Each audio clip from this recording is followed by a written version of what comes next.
O sea, no estábamos de acuerdo que fuéramos considerados como socios. Creemos y creíamos en ese momento que teníamos derecho de tener a un patrón.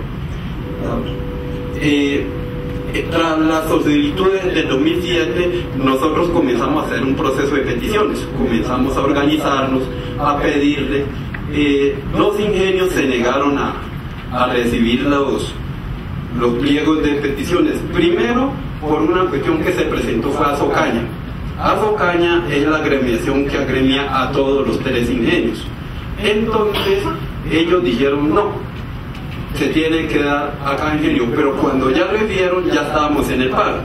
O sea, ya decidimos hacer un paro.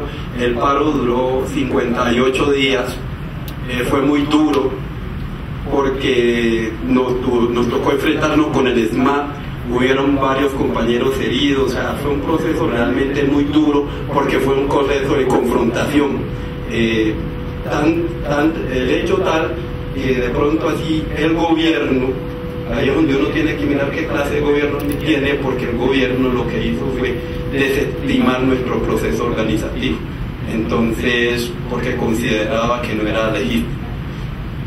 El paro se hizo en los 8 ingenios: Cauca, Providencia, Castilla, el ingenio Pichichi, María Luisa, Tumaco, Mayagüez y la Manuelita.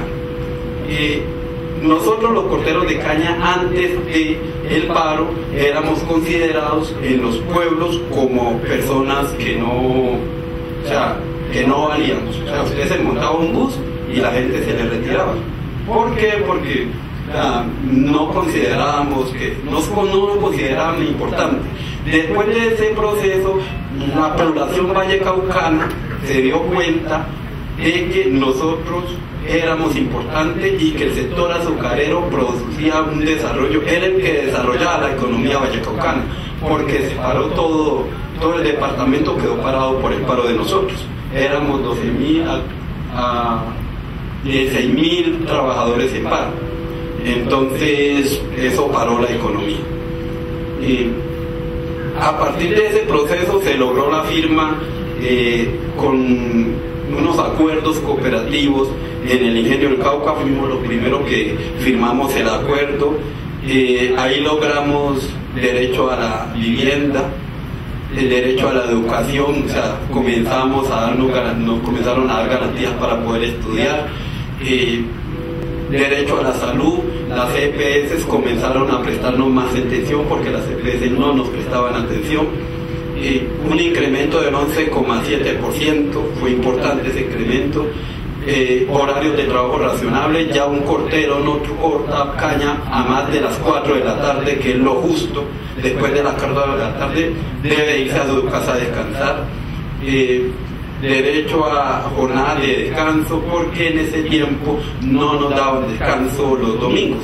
Entonces logramos que nos dieran descanso un domingo de por medio, entonces ya tenemos la posibilidad de descansando.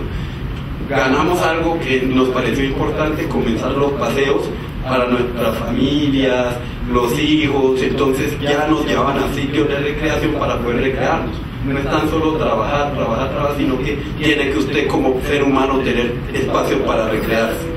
Y ganamos el derecho a la sindicalización y negociación colectiva.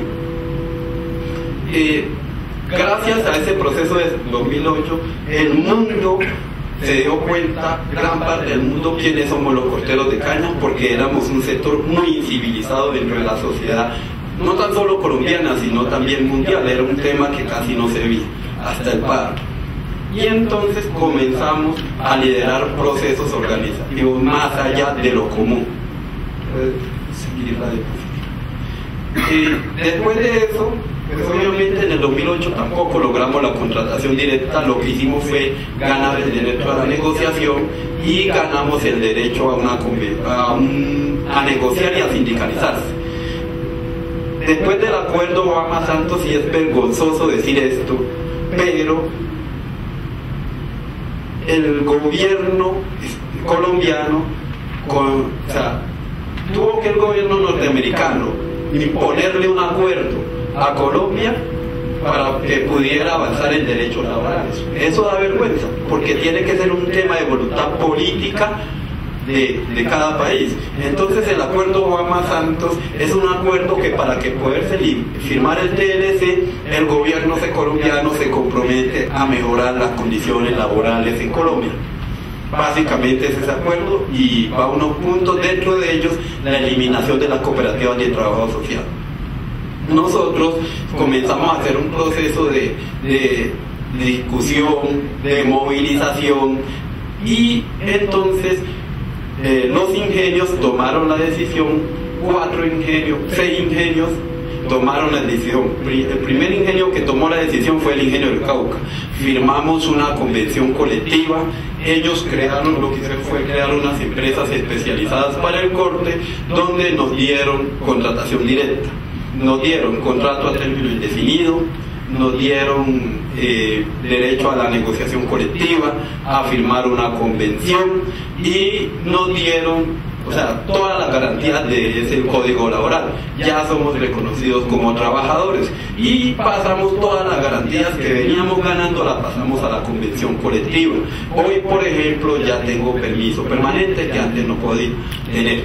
O sea, antes me tocaba hacer todas las actividades sindicales y sacar de mi bolsillo porque no había la posibilidad de garantizar eso. Hoy ya lo hicimos en los ingenios que tenemos convención. Estos se han formalizado alrededor de 6.000, 7.000 empleos de cooperativas. Pasamos a la formalización. Eso nos parece muy importante porque yo creo que todo esto es importante contarlo por una razón muy elemental, que es a través de la movilización y de la lucha que hemos logrado todo eso. Criterios de la organización sindical. Me parece muy importante plantear estos criterios. Defensa de los derechos laborales. Como ustedes han visto, nosotros hemos sido claros en la defensa de los derechos laborales. Por temas de tiempo no puedo explicar otras cosas, pero hemos sido claros en eso. Lo hemos demostrado a través de la historia. Segundo, defensa de la producción nacional. Nosotros consideramos que los problemas de los colombianos los resolvemos los colombianos. Eso es concreto, ¿ya? O sea, las diferencias que tengamos con los empresarios azucareros las resolvemos nosotros, sin necesidad de que alguien que venga a imponernos cómo es que debemos de resolucionar nuestros problemas. Tercero, coherencia entre lo que se pide a los empresarios y las obligaciones que deben de cumplir los trabajadores. Nosotros no podemos caer en el oportunismo de exigirle a la empresa y no exigirle a nuestros compañeros cumplimiento. Eso también tenemos que ser conscientes de que si usted va a pedirle cierto punto a la empresa, usted tiene que tener la garantía de que su gente le esté cumpliendo, porque si sus trabajadores, sus compañeros de trabajo no cumplen, entonces ¿con qué garantía usted va a pedir cosas para reivindicar la lucha que usted está dando? Apartando la lucha sindical de la lucha política. Esto es muy claro. Tenemos que tener conciencia que la lucha... Tenemos que tener conciencia que la lucha sindical y la lucha política, o sea, son importantes, tienen que ir de la mano, pero una no puede conducir a la otra. La lucha sindical y gremial tiene que tener autonomía, independencia, y en ese orden de ideas el movimiento gremial y sindical tiene que tomar sus propias decisiones. El movimiento político no puede guiar el movimiento sindical, porque yo le hago una pregunta muy concreta. Si un dirigente político me viene y me dice a mí, usted tiene que hacer esto y esto y esto, entonces yo le digo, vaya, corte caña, a ver si tiene capacidad de hacerlo. Entonces no, o sea, es muy sencillo.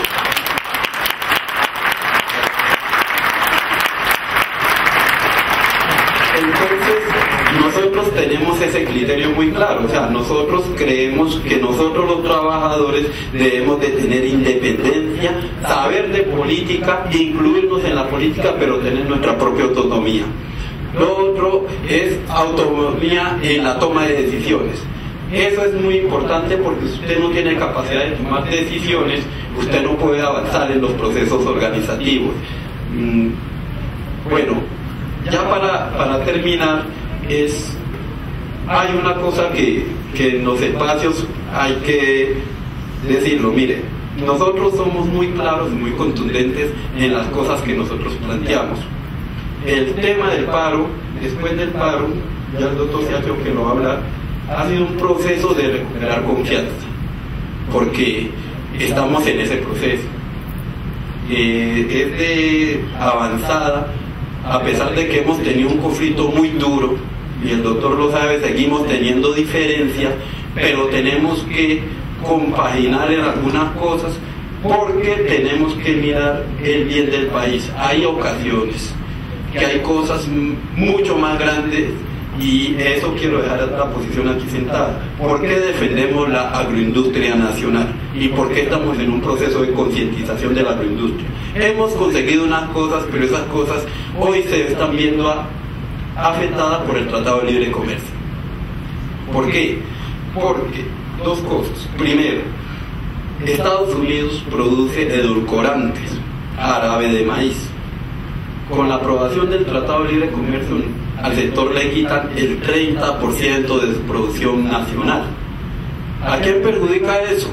Les pregunto. Pues a nosotros los trabajadores, porque es una merma del empleo. En la medida de que importen edulcorantes, merma el empleo para nosotros.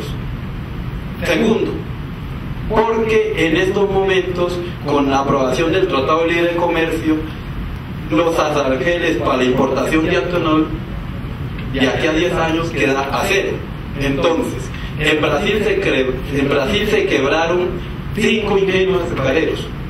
Estados Unidos quebró. ¿Por qué? Porque los subsidios de Brasil son más altos que todos los países, y comenzó a exportar etanol para el Brasil, y las empresas brasileñas no tuvieron capacidad de responder ante esa competencia. Entonces, nosotros tenemos hoy un gran reto: seguir luchando por los derechos laborales, pero defender la industria del Tratado de Libre Comercio para que no acaben las empresas azucareras, para que podamos seguir teniendo trabajo.